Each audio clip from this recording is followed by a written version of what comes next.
Hello students, class 11th accountancy unit 3 recording of business transaction में हमने एक नया चैप्टर स्टार्ट किया है जो है आपका जर्नल, जिसका मैंने आपको सारा कंसेप्ट समझा दिया है।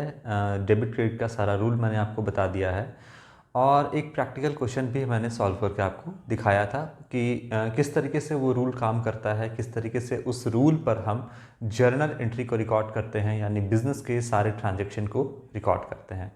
तो हम इसे कंटिन्यू करेंगे और एग्जाम्पल नंबर मैंने 1 आपको बताया था डीके गोयल के बुक से। आज हम एग्जाम्पल नंबर 2 देखेंगे और फिर इसके बाद हम एग्जाम्पल नहीं देखेंगे बल्कि हम प्रैक्टिकल क्वेश्चन आपको सॉल्व कर देंगे। सारा प्रैक्टिकल क्वेश्चन सारा सॉल्व करेंगे हम 1 बाय 1 करके सारा क्वेश्चन सॉल्व करेंगे। और आप जो है आपका काम रहेगा प्रैक्टिकल के साथ एग्जाम्पल को भी बनाना। अगर उसमें कोई प्रॉब्लम हो तो हमसे पूछना। तो आप एग्ज़ाम्पल बनाना, क्योंकि एग्ज़ाम्पल जो है वो बुक में दिया रहता है, उसका सॉल्यूशन आपका रहता है, तो कहीं कंफ्यूज भी होगी तो आप उसको देख करके सॉल्व कर सकते हो। तो हम एक एग्ज़ाम्पल और बताएंगे, बाकी एग्ज़ाम्पल बनाना आपका काम रहेगा और हम सारा का सारा आपको प्रैक्टिकल क्वेश्चन जो है वो सॉल्व कर देंगे। चलिए स्टार्ट करते हैं। आज हम फिलहाल एग्ज़ाम्पल नंबर 2 से स्टार्ट करते हैं। क्या कहता है एग्ज़ाम्पल नंबर 2 डीके गोयल के बुक से। एग्जाम्पल 2 देखिए, सबसे पहला आपका यहाँ पर कहता है enter the following transaction in the journal of Yashraj and son. तो यशराज एंड सन जो है वो बिज़नेस के ऑनर हैं, बिजनेस सोल प्रोप्राइटरशिप का बिज़नेस है इनका। और कुछ ट्रांजेक्शन दिया हुआ है जो आपको जर्नल में रिकॉर्ड करना है। तो सेम ट्रांजेक्शन आपका दिया रहता था अकाउंटिंग इक्वेशन में, जिसको हम प्लस माइनस के फॉर्म में करते थे, और सेम ट्रांजेक्शन अब हम प्लस माइनस के फॉर्म में यानी अकाउंटिंग इक्वेशन के में नहीं करेंगे, बल्कि हम इसको डेबिट क्रेडिट के फॉर्म में सारा रिकॉर्ड करेंगे। चलिए देखते हैं ट्रांजेक्शन नंबर 1। अब जो जर्नल एंट्री का फॉर्मेट है, मैंने आपको फर्स्ट वीडियो में फॉर्मेट बता दिया है, तो आप फॉर्मेट खुद से बनाओगे। नरेशन भी आप लिखोगे, तो सारा format date particular ledger folio amount debit amount credit, ये आपको फॉर्मेट बनाना है और उसी फॉर्मेट में आपको बनाना है। बाकी फर्स्ट वीडियो में चूंकि मैंने आपको बता दिया है तो बार बार हम आपको फॉर्मेट पे और नरेशन भी आपको हम नहीं बताएंगे, क्योंकि आप जो है ये सारा प्रैक्टिस खुद से करोगे। आपको जहाँ दिक्कत है वो है आपका कि किस तरीके से हम सारे ट्रांजेक्शन को डेबिट क्रेडिट करें। एक्चुअल प्रॉब्लम वही है, तो वही हम आपको सॉल्व कराएंगे, बाकी आप फॉर्मेट पे कर लेना। तो देखिए, सबसे पहला आपका ईयर है 2019 यहाँ पर, और डेट के कॉलम आप डेट लिख दोगे। जो भी करेंगे वो हम क्रोनोलॉजिकल ऑर्डर में करेंगे। अप्रैल 7 first transaction, sold goods for cash, आपका 7 अप्रैल क्रोनोलॉजिकल ऑर्डर याद रखिएगा। Sold goods for cash, cash में सामान बेचा है। तो देखिए, हम जो भी रिकॉर्ड करते हैं ट्रांजैक्शन को वो बिजनेस के पॉइंट ऑफ व्यू से करते हैं। ये है बिजनेस और ये है बिजनेस का ऑनर। हम जो भी रिकॉर्ड करेंगे according to separate entity concept या बिजनेस एंटिटी कंसेप्ट, हम बिजनेस के पॉइंट ऑफ व्यू से करते हैं। और आपका यशराज एंड सन ये जो है वो बिजनेस का ऑनर है। तो चूंकि दोनों सेपरेट है, अलग अलग है आपका, इसीलिए आप जो भी हम रिकॉर्ड करेंगे आपका वो बिजनेस के पॉइंट ऑफ व्यू से करेंगे, ऑनर के पॉइंट ऑफ व्यू से हम यहाँ पे नहीं करेंगे। तो बिजनेस ने सामान जो है बेचा है कैश में। बिजनेस ने क्या किया है? सामान बेचा है कैश में। तो जब सामान बेचा है तो गुड्स बाहर जाएगा और बिजनेस में कैश आएगा। कैश में बेचा है तो बिजनेस में कैश आएगा। कैश जो है आपका एसेट होता है, और एसेट है तो किस अकाउंट में आ जाएगा? रियल अकाउंट में आपका कैश आएगा। अगर रियल अकाउंट में कैश आएगा तो बताइए कि बिजनेस में कैश आ रहा है। ट्रांजैक्शन का, हर ट्रांजैक्शन का 2 पहलू होता है according to dual aspect concept. तो पहला पहलू है कि कैश आ रहा है आपका, और दूसरा पहलू क्या हो गया कि गुड्स जो है वो जा रहा है। तो सामान बेचे हैं आप यहाँ पर, तो देखिए क्या है आपका 2 पहलू में से एक पहलू है आपका कि कैश आ रहा है, तो कैश रियल अकाउंट में आएगा क्योंकि एसेट है, आ रहा है कम सिन, तो उसको हम क्या करेंगे? डेबिट करेंगे। तो यहां पर हम लिखेंगे कैश अकाउंट, हमने डेबिट किया क्योंकि डेबिट वाट कम सिन बिजनेस में आ रहा है। अच्छा, इसके बाद कुछ जा रहा है, दूसरा पहलू। पहला पहलू तो हमने रिकॉर्ड कर दिया पहला एस्पेक्ट तो हमने रिकॉर्ड कर दिया। हर ट्रांजैक्शन के दो पहलू होते हैं, दो एस्पेक्ट होते हैं। पहला पहलू आपका मैंने कर दिया कैश अकाउंट डेबिट, अमाउंट हम लिखेंगे। अब दूसरा क्या हो रहा है, बिजनेस में कैश आया और बिजनेस से गुड्स जो है वो चला गया। ऑनर को हम हटाते हैं क्योंकि ऑनर का यहाँ पे कोई काम नहीं है। गुड्स चला गया, कैश आया, रिकॉर्ड कर दिए, डेबिट पार्ट कम्स इन। अब गुड्स जा रहा है तो यहाँ पर हम लिख सकते हैं, क्या लिख देंगे हम यहाँ पे गुड्स, लेकिन हम गुड्स नहीं लिखते हैं, आप लिखिए गुड्स अकाउंट फिलहाल समझाने के लिए। गुड्स अकाउंट क्योंकि गुड्स जा रहा है। लेकिन बिजनेस में हमने आपको बताया था कि जब आप गुड्स परचेज करते हो तो उसके परचेज वर्ड का इस्तेमाल करते हो, जब आप गुड्स को सेल करते हो तो आप सेल्स का इस्तेमाल करते हो। लेकिन अगर आप कोई एसेट परचेज करोगे तो आप एसेट का नाम लिखोगे, लेकिन गुड्स परचेज करोगे तो आप गुड्स की जगह परचेज लिखोगे। जब आप सेल करोगे तो आप गुड्स की जगह पे क्या लिखोगे, आप सेल्स जो वर्ड है उसका इस्तेमाल करोगे। तो गुड्स ही है लेकिन इसके जगह पे हम क्या लिखेंगे, सेल्स। सेल्स क्यों लिखेंगे, क्योंकि सेल्स गुड्स सेल्स की ही बात कर रहे हैं हम। अगर हम बिजनेस में बोलते हैं कि कुछ सेल कर रहे हैं तो इसका मतलब नहीं कि कोई हम एसेट सेल कर रहे हैं, इसका मतलब हम गुड्स ही सेल कर रहे हैं। तो यहाँ पर गुड्स ही है लेकिन हम इसको क्या लिखेंगे, सेल्स लिखेंगे, क्योंकि सेल्स का मतलब ही होता है गुड्स को बेचना, गुड्स ही बेचना। यहाँ पर अगर परचेज की बात करते हैं तो परचेज में भी गुड्स, अगर बिजनेस में हम परचेज की बात कर रहे हैं तो मतलब हम गुड्स परचेज की बात कर रहे हैं। तो हम गुड्स, अगर हम परचेज किए हैं तो हम गुड्स ना लिख करके क्या लिखेंगे, वहाँ पे परचेज लिखेंगे।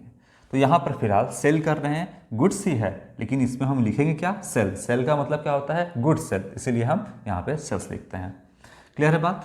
अब सेल्स क्यों लिखे हैं, कौन सा रूल है, तो देखिए सेल्स जो है आपका आता है नॉमिनल अकाउंट में, लेकिन हम इसको स्टॉक जो है वो निकल रहा है, स्टॉक खाली हो रहा है, तो एसेट जाने के पॉइंट ऑफ व्यू से देखें तो रियल अकाउंट के रूल से क्रेडिट पार्ट गोज आउट। यहाँ पर बिजनेस से गुड्स जा रहा है, अगर हम गुड्स को स्टॉक की तरह ट्रीट कर रहे हैं तो गुड्स जा रहा है, और स्टॉक क्या होता है आपका रियल अकाउंट, एसेट होता है तो रियल अकाउंट में आएगा, और गुड्स जा रहा है यानी स्टॉक खाली हो रहा है तो क्रेडिट पार्ट गोज आउट। यहाँ पर हम क्या लिख दिए, इसको क्रेडिट कर दिए। क्लियर है बात।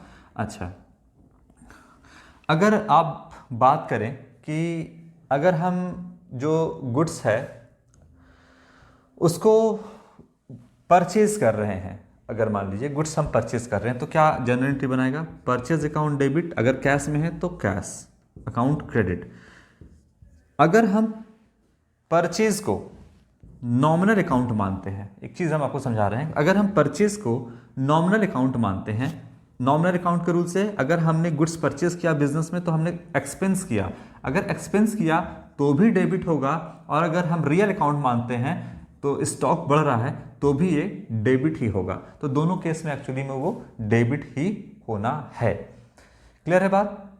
उसी तरीके से अगर हम बात करें सेल्स की, यहाँ पर रियल अकाउंट और आपका कंपेयर करते हैं नॉमिनल अकाउंट, तो कैश आया बिजनेस में वो तो ठीक है, लेकिन दूसरे सेंस में देखें तो स्टॉक गया, स्टॉक यहाँ पर क्या हुआ, चला गया। तो अगर हम रियल अकाउंट के रूल से देखें तो गोज आउट, चला गया, इसलिए सेल्स को हम क्रेडिट कर दिए। अगर सेल्स को नॉमिनल अकाउंट के रूल से देखेंगे तो क्या लिखता है, credit all income and gain, तो यहाँ पर इनकम हुआ इसीलिए भी हम इसको क्रेडिट किए। तो दोनों तरीके से देखिएगा तो आपका बिल्कुल सही है, लेकिन फिलहाल याद रखिएगा है परचेज और सेल्स दोनों नॉमिनल अकाउंट, लेकिन फिलहाल हम इसको रियल अकाउंट की तरह ट्रीट करके यहाँ पर क्या करेंगे, यहाँ पे इसका जनरल एंट्री को रिकॉर्ड करेंगे।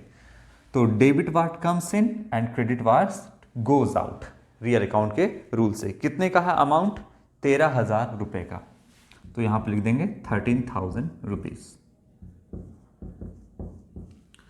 क्लियर है बात। इसके बाद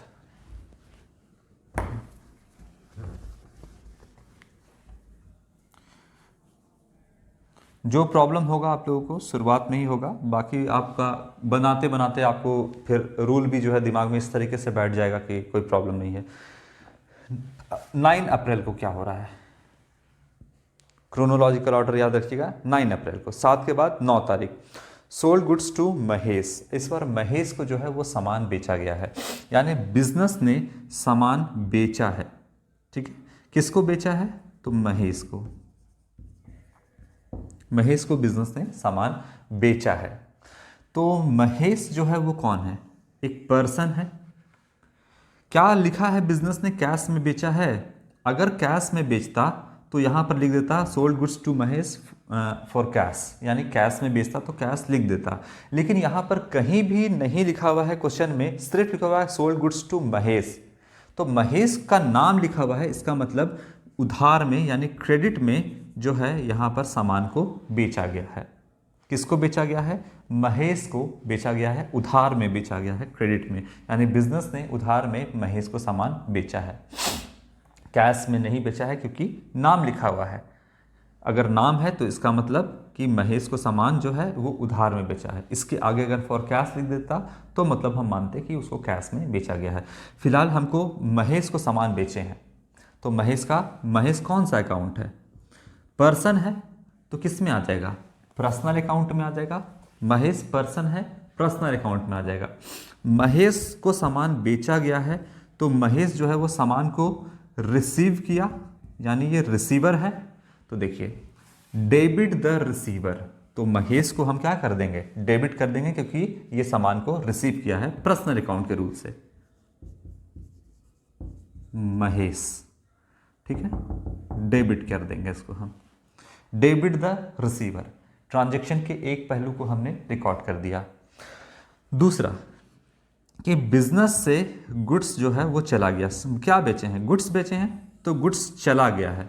गुड्स अभी हम रियल अकाउंट के रूल से क्रेडिट कर देंगे क्योंकि ये गोज आउट हो रहा है, बिजनेस से जा रहा है। Credit what? Goes out. तो यहां पर हम लिख देंगे टू गुड्स।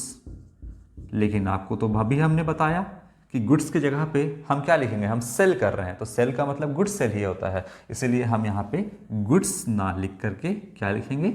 सेल्स वर्ड का इस्तेमाल करेंगे। तो यहाँ पे हम गुड्स की जगह ही सेल्स लिखेंगे। क्लियर है बातें? अब कितने का सामान बेचा गया? तो ट्रांजैक्शन के दोनों पहलू को हमने यहाँ पे रिकॉर्ड किया। Mahesh debit the receiver personal account के रूल से, और यहाँ क्रेडिट वाट गोज आउट, यहाँ पे सामान चला गया, स्टॉक कम हो गया बिजनेस का। तो पहला एस्पेक्ट डेबिट, दूसरा एस्पेक्ट जो है वो क्रेडिट होगा, और दोनों हमेशा इक्वल होगा। तो कितना है आपका? कितने का सामान बेचा गया है? 15,000 रुपये का। तो यहाँ पे लिख दो आप 15,000 रुपीज़। डेबिट क्रेडिट हमेशा बराबर हो रहा है, ठीक है। ये आपका समझ में आया। अब नरेशन लिख देना being sold goods to Mahesh, यहाँ पे लिख देना बीइंग गुड्स कैश सेल्स, सीधा आप लिख सकते हो बीइंग कैश सेल्स या गुड्स सोल्ड फॉर कैश, इसमें आप लिख सकते हो। तो आप लिख देना इन सारी चीज़ों को नरेशन के तौर पे। इसके बाद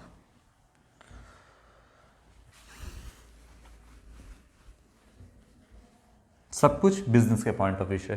कितना तारीख है? अब 12 तारीख को। क्या हो रहा है?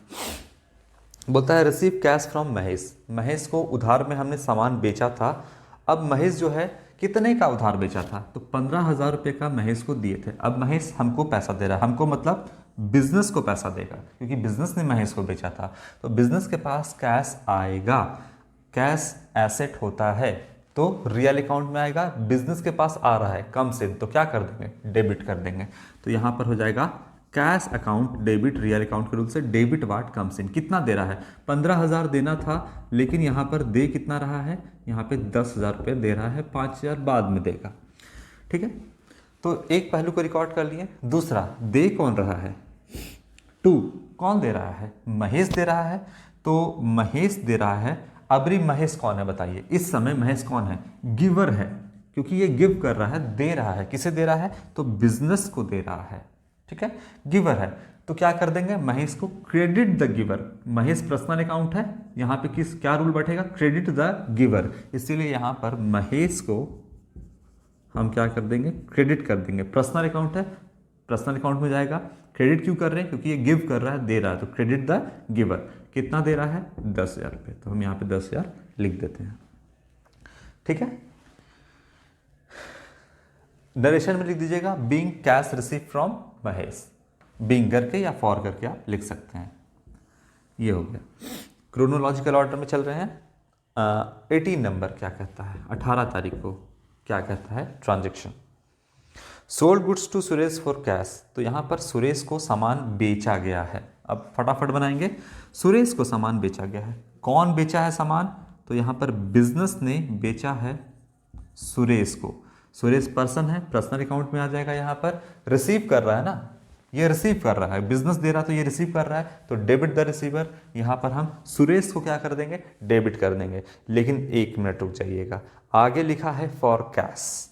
आगे में क्या लिखा है, sold goods to Suresh for cash. यहाँ पे क्या लिखा है, 18 तारीख को कैश में बेचा है। तो अब हमको सुरेश से क्या लेना देना है, हमको कैश बेचा है। तो बिजनेस में हम किसी को भी बेचे पैसा, बिजनेस में आ क्या रहा है, कैश आ रहा है। तो कैश रियल अकाउंट है, रियल अकाउंट के रूल से डेबिट वाट कम्स इन। यहाँ पे हम सुरेश को ना करके डेबिट किसको करेंगे, कैश अकाउंट, क्योंकि सुरेश से हमको को तब लेना देना रहता जब ये उधार में हम इसको सामान बेचते हैं। हम इसको उधार में ना के बेच करके हम इसको कैश में बेचें, तो मेरे पास क्या आ रहा है, कैश आ रहा है, तो हमको कैश से मतलब है, हमको सुरेश से क्या लेना देना है।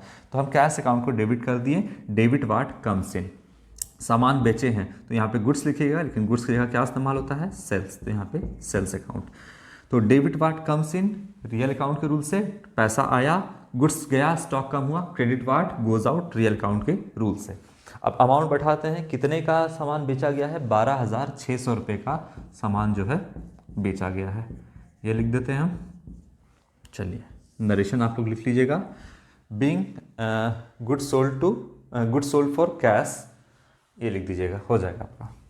शुरुआत में अगर बहुत ज़्यादा दिक्कत हो रहा है तो आप बीइंग करके जो क्वेश्चन है उसको भी उतार सकते हैं, वो भी आपका एक नरेशन का काम करेगा। लेकिन फिर भी धीरे धीरे आपको उसको दिमाग लड़ा करके खुद से नरेशन लिखना है। 18 के बाद आपका 19 टू क्या हो रहा है सो देखते हैं। 19 को कहता है गुड्स सोल्ड टू सुरेश। अब देखिए यहाँ पर कहीं आगे में नहीं लिखा है, इसके पहले लिखा था goods sold to Suresh for cash, यानी कैश में बेचा था। अब 19 को कह रहा है 19 तारीख को goods sold to Suresh, Suresh को सामान बेचा है, लेकिन कहीं भी लिखा है आगे में कि कैश में बेचा है, कैश में नहीं बेचा है। तो कैश में नहीं बेचा है, इसका मतलब बिजनेस ने सुरेश को उधार में बेचा है सामान। तो अब चूंकि ये कैश में नहीं बेचा है तो इसका नाम हमको ध्यान में रखना होगा कि क्या है, सुरेश को सामान बेचा गया। तो ये रिसीवर हो गया पर्सनल अकाउंट के रूल से, debit the receiver, Suresh account को हम यहाँ पे डेबिट कर देंगे। और सामान बेचा गया है तो सेल्स अकाउंट को हम रियल अकाउंट के रूल से क्रेडिट कर देंगे। ठीक है, credit, debit the receiver and credit watt, debit the receiver personal account के रूल से, रियल अकाउंट के रूल से credit what goes out. Rule आपको अच्छे से याद होना चाहिए। कितने का सामान बेचा गया है, 7,000 रुपये का, तो 7,000 हमने यहाँ पे लिख दिया। क्लियर है बात।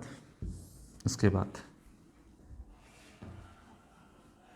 देखिए सब कुछ बिजनेस को ध्यान में रखते हुए 19 तारीख के बाद है आपका 24 तारीख। 24 तारीख को क्या हुआ है अब हम देखते हैं।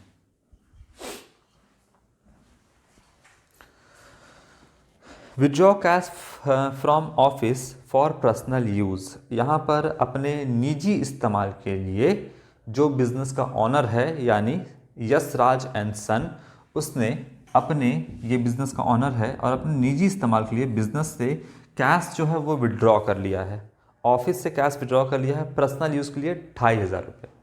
तो यहाँ पर क्या होगा, एंट्री क्या बनेगा, देखिए ये बात हम आपको समझाते हैं। बिजनेस में जब कैश लगाता है ऑनर तो एंट्री बनता है कैश अकाउंट, कंसेप्ट समझा रहे हैं, cash account debit to capital account, ये एंट्री बनता है। मान लो कि 10,000 रुपया बिजनेसमैन ने, ऑनर ने लगाया 10,000 रुपये, ठीक है। अब यहाँ पर थोड़ा सा इसको हटाते हैं, यहाँ पर 10,000 रुपये लगाया। अब ऑनर ने पैसा लगाया तो कैश बढ़ा बिजनेस का और कैपिटल यानी इंटरनल लायबिलिटी भी बिजनेस का बढ़ा। तो यहाँ पर कैश भी बढ़ा और कैपिटल भी बढ़ा बिजनेस का।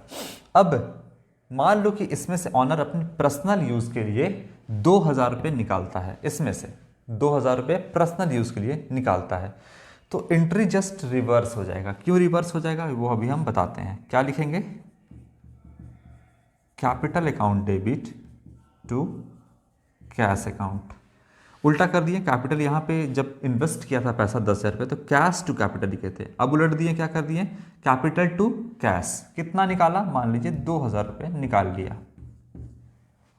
मान लीजिए यहाँ पे 2,000 रुपये निकाला, एंट्री को हमने रिवर्स कर दिया। क्यों कर दिया कि देखिए अगर सिमिलर जो आपका अकाउंट होता है, एक बार अगर कैपिटल को क्रेडिट करिएगा और एक बार कैपिटल को डेबिट करिएगा तो वो दोनों एक दूसरे को काटता है। ठीक है, एक बार कैश को डेबिट करिएगा और एक बार कैश को क्रेडिट करिएगा तो वो दोनों आपस में कट जाएगा आपस में। सिमिलर अकाउंट होना चाहिए। कैपिटल क्रेडिट है तो कैपिटल को ही डेबिट करिए तो कटेगा। अब कैपिटल क्रेडिट है और अगर आप कैश को डेबिट करिएगा, या कैपिटल क्रेडिट है और आप सैलरी अकाउंट को डेबिट करिएगा तो वो दोनों आपस में नहीं कटेगा। लेकिन सिमिलर अकाउंट एक जैसा ही होना चाहिए, कैपिटल क्रेडिट कैपिटल डेबिट तो दोनों कटेगा, कैश डेबिट कैश क्रेडिट दोनों आपस में कटेगा। तो देखिए कैश लगाया था 10,000 रुपये, निकाल लिया 2,000 रुपये, तो एंट्री क्यों बना? क्योंकि ये काट दिया, कैपिटल ने कैपिटल का 2,000 रुपये, कैपिटल के 10,000 रुपये को काटा। तो बताइए कि 2,000 रुपये और यहाँ से भी 2,000 कट गया तो यहाँ बचा कितना? 8,000 रुपये। यहाँ पर कैश क्रेडिट है 2,000 रुपये से, क्रेडिट है 2,000 से, तो ये भी 2,000 और ये 10,000 काटेगा। तो यहाँ बताइए कि कटने के बाद 2,000 रुपये कट गया तो यहाँ कितना बचा? 8,000 रुपया। मतलब जब ये 2,000 रुपये विड्रॉ कर लिया, निकाल लिया पैसा, तो बताइए कितना पैसा बचा? 8,000 रुपये। 10,000 था ना, 2,000 निकाल लिया तो बचा कितना? 8,000। तो वही 8,000 तो यहाँ दिख रहा है कटने के बाद। लेकिन फिलहाल हम अभी देखते हैं कि क्या एंट्री है इसका। 8,000 है, अब यहाँ पे काटने की ज़रूरत नहीं है, वो ऑटोमेटिक कट गया है, हम आपको काट के दिखा रहे हैं। एंट्री को 2,000 से रिवर्स किए, ये ऑटोमेटिक कट जाएगा। यहाँ पर हमको लिख करके आपको दिखाएं, लिखने की कोई ज़रूरत नहीं है, वो कट गया है। तो यहाँ पर अभी हम लिखते हैं 10,000, 10,000, 2,000 यहाँ पे निकाला था, 2,000 यहाँ पे, काटने की कोई ज़रूरत नहीं है, वो ऑटोमेटिक कट चुका है। समझे? अच्छा, तो इसका मतलब है कि जब कैश निकालता है बिजनेस का ऑनर तो कैपिटल टू कैश करते हैं, ये है। लेकिन देखिए अगर हम ये एंट्री बनाएंगे, अपना पर्सनल यूज़ के लिए पैसा निकाला है 2,000 रुपये, अगर ये एंट्री बनाएंगे कैपिटल टू कैश, तो हमको एक समय के लिए तुरंत समझ में नहीं आएगा कि क्या ऑनर ने पैसा निकाला है। कैपिटल टू कैश किए तो आपको तुरंत माइंड में आएगा नहीं कि क्या ऑनर ने यह पैसा विड्रॉ किया है, समझने में थोड़ा टाइम लगेगा। इसीलिए इस टाइम को बचाने के लिए हम क्या करेंगे, यहाँ कैपिटल के जगह पे, कैपिटल ही के जगह पर हम क्या लिख देंगे? ड्राइंग्स लिख देंगे। क्या लिख देंगे बच्चे? ड्राइंग्स लिख देंगे हम यहाँ पे। इस ड्राइंग्स के पीछे क्या छिपा हुआ है? एक्चुअली में इस ड्राइंग के पीछे कैपिटल ही छिपा है। तो ऑनर जब अपने पर्सनल यूज़ के लिए पैसा निकालता है 2,000 रुपये तो कैपिटल टू कैश करते हैं, लेकिन कैपिटल की जगह हम यहाँ पे ड्राइंग्स लिखते हैं, क्योंकि हमको पता एक बार में चल जाए कि हाँ ऑनर ने 2,000 रुपये पैसा निकाला है। जब ऑनर अपने पर्सनल यूज़ के लिए कोई भी पैसा विड्रॉ करता है बिजनेस से तो हम एक वर्ड का इस्तेमाल करते हैं ड्राइंग्स। इस ड्राइंग्स के पीछे एक्चुअली में कैपिटल ही छिपा है, ये बात का पता आपको चल गया। अब क्लियर है बात? तो यहाँ पर अब आते हैं 24 तारीख का डेट में। कहता है withdraw cash for office for personal use. तो 2,500 रुपये जो है वो ऑनर ने क्या किया है? बिजनेस से पैसा निकाल लिया है। अब निकाल लिया है तो क्या एंट्री बनाएंगे? यही पैसा निकालने का एंट्री हमने अभी क्या बनाया? कैपिटल टू कैश क्या बनाया हमने अभी? कैपिटल अकाउंट डेबिट कितना निकाला है? 2,500 रुपये। और क्या निकाला है? कैश निकाला है, तो कैश अकाउंट को हम यहाँ पे क्रेडिट कर देंगे 2,500 रुपये से।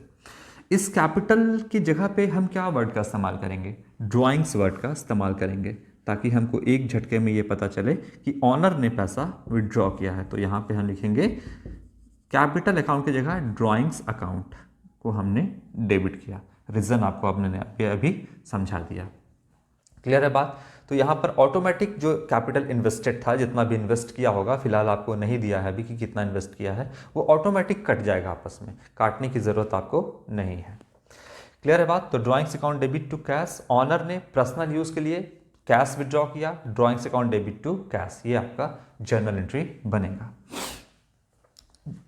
चलिए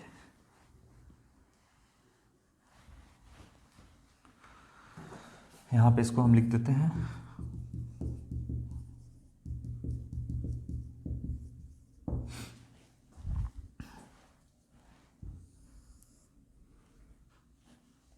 यहाँ पे नरेशन आप लोग लिख दीजिएगा, being cash withdraw for personal use. यहाँ पे इसके बाद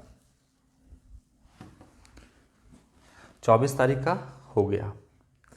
amount withdraw for personal use being करके आप इसको लिख दीजिएगा। अब 29 अप्रैल, अप्रैल 29 क्या कहता है आपका? पेड वेजेस, वेजेस पेड किया गया है। देखिए बिजनेस में या फैक्ट्री में कहें आप, बिजनेस के फैक्ट्री जो भी चल रहा है आपका, उसमें मजदूर काम करते हैं और मजदूर को क्या देना होता है? वेजेस देना होता है। वेजेस जो है वो बिजनेस के लिए क्या है? तो एक्सपेंस है, खर्च है। सैलरी हो, वेजेस हो, वो बिजनेस के लिए एक्सपेंस है। अगर एक्सपेंस है बिजनेस के लिए, बिजनेस के पॉइंट ऑफ व्यू से वेजेस एक्सपेंस है, तो बताइए एक्सपेंस किस कैटेगरी में आएगा? पर्सनल अकाउंट में, रियल अकाउंट में या नॉमिनल अकाउंट में? तो एक्सपेंस है तो ये नॉमिनल अकाउंट में आ जाएगा। और अगर एक्सपेंस है तो क्या होगा? वो डेबिट होगा, यानी debit all expenses and losses. कोई भी लॉस हो या एक्सपेंस हो वो किधर साइड लिखा जाएगा? आपका डेबिट साइड में लिखा जाएगा। तो एक्सपेंस है क्या? एक्सपेंस वेजेस है। वेजेस जो है वो बिजनेस के लिए एक्सपेंस है, तो वेजेस एक्सपेंस है, इसीलिए हम नॉमिनल अकाउंट के रूल से वेजेस अकाउंट को हमने डेबिट कर दिया यहाँ पर। क्लियर है बात? अब बिजनेस चूंकि एक्सपेंस है तो वेजेस अकाउंट को डेबिट कर दिया, लेकिन देगा क्या साथ में? ये तो ट्रांजैक्शन का एक पहलू हुआ। दूसरा पहलू है बिजनेस क्या देगा? तो कैश देगा। जब कैश देगा तो कैश रियल अकाउंट एसेट है, चला जाएगा बिजनेस से, तो क्रेडिट वाट गोज आउट। हम यहाँ पर कैश अकाउंट को क्या कर देंगे? क्रेडिट कर देंगे। कर दिया मैंने। तो डेबिट कैसे किए? नॉमिनल अकाउंट के से debit all expenses and losses. तो एक्सपेंस है तो हमने डेबिट कर दिया। क्या एक्सपेंस है? वेजेस एक्सपेंस है, वेजेस को डेबिट कर दिया मैंने। बिजनेस से क्या गया? कैश गया। कैश रियल अकाउंट है, क्रेडिट व्हाट गोज आउट, इसीलिए हमने इसको क्रेडिट कर दिया। क्लियर है बात एकदम? तो debit all expenses and losses and credit what goes out, इसके रूल से हमने इस जर्नल एंट्री को बनाया। कितना वेजेस पेड किया गया है? 450 रुपए का वेजेस पेड किया गया है, ये मैंने लिख दिया। एक्सपेंस 450 रुपये और 450 रुपये बिजनेस से चला गया। इसके बाद 29 के बाद है आपका 30 अप्रैल, 30 अप्रैल, अप्रैल 30। इस दिन क्या हुआ है वो अब हम देखते हैं। 30 तारीख को बोलता है paid salary to Gopal. Gopal को सैलरी पेड किया गया है। वेजेस हो, सैलरी हो, रेंट हो, wages paid, salary paid, rent paid, ये सब कुछ जो है बिजनेस के लिए एक्सपेंस होता है। अब यहां पर सैलरी पे किया गया है, तो सैलरी भी बिजनेस के लिए क्या है?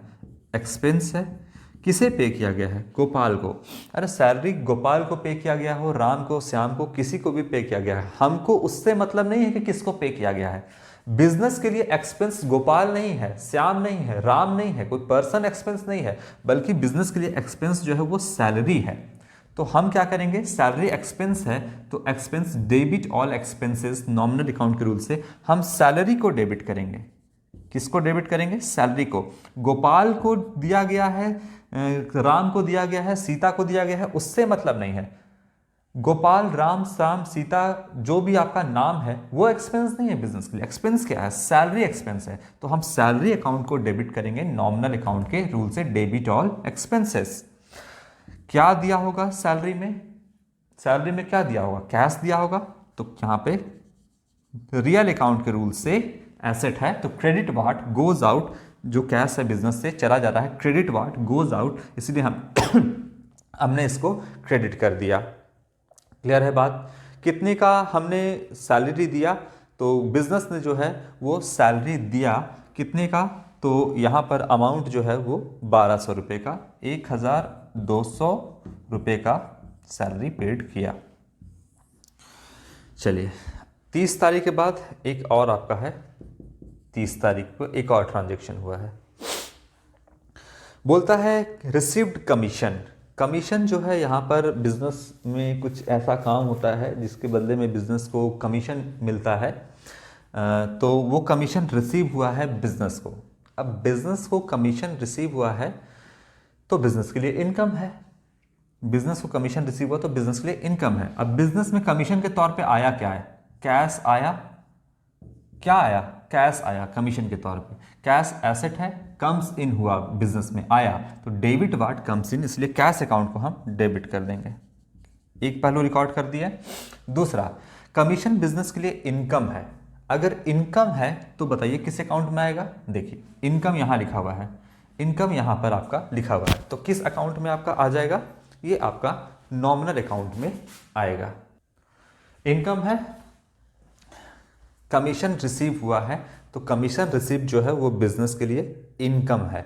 इनकम है तो हम क्या कर देंगे, credit all income and gain, हम यहाँ पे क्रेडिट कर देंगे। किसे क्रेडिट करेंगे, तो क्या इनकम है, कमीशन इनकम है, तो हम यहाँ पे लिख देंगे कमीशन रिसीव्ड हुआ है, तो हम लिख देंगे कमीशन रिसीव्ड अकाउंट को हम क्रेडिट कर देंगे। क्लियर है। तो debit watt comes in, cash account को हमने डेबिट कर दिया, debit watt comes in real account के रूल से, और नॉमिनल अकाउंट के रूल से credit all income and gain commission receipt को हमने क्रेडिट कर दिया है। कितने से, तो 200 रुपये से हमने इसको क्रेडिट किया है। हो गया जर्नल एंट्री आपका। तो इस तरीके से हम जर्नल एंट्री को बनाएंगे। अब आपका क्या काम है, फॉर्मेट पे बनाना है, फॉर्मेट पे बनाना है date, particular, ledger folio, amount debit, amount credit, ये आपको कॉलम बना करके सब कुछ इसको करना है, नरेशन के साथ करना है, तब आपको मार्क्स मिलेगा। और यहाँ पर जो है आप टोटल कर लोगे, नीचे में टोटल कर लोगे 61,950 आपका दोनों साइड में आएगा, डेबिट साइड भी और क्रेडिट साइड भी। तो इसको आप फॉर्मेट पे कर लेना। तो सेकंड क्वेश्चन में एग्जाम्पल मैंने आपको बताया, इसके बाद हम आपका नेक्स्ट वीडियो से प्रैक्टिकल क्वेश्चन स्टार्ट करेंगे। आपका काम होगा एक साइड एग्जाम्पल के सारे क्वेश्चन को भी सॉल्व करना और प्रैक्टिकल क्वेश्चन को भी सॉल्व करना, प्रॉपर फॉर्मेट के साथ, नरेशन के साथ। Thank you.